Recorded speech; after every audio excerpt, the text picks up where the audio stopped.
আছে আচ্ছা তুমি সব বোঝো তোমাদের তুমি আসছিস নাকি তুমি আনছিস নাকি দুই ভাই বোন আর বাড়িটা জুত খেয়ে নিস না তাই তুমি সব বোঝো কে সব বুঝ বোঝো তোমার জন্য একটা আছে না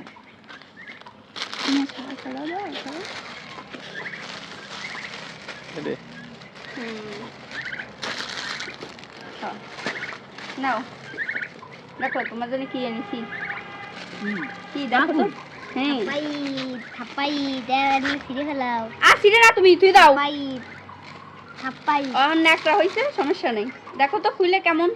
দাঁড়া আমি দেখাচ্ছি ধরো সুন্দর হয়েছে এটা হচ্ছে প্যান্ট এটা ওড়না এটা হচ্ছে জামার কাপড় বানাইয়ে পরি আমাকে তো দেখাবা পছন্দ হয়েছে আর একটা সিরে দুটো এনে দিছি তাহলে আরো দুটো নিয়ে আসো দুটো সিরে সাইড দিয়ে নিয়ে দেবেন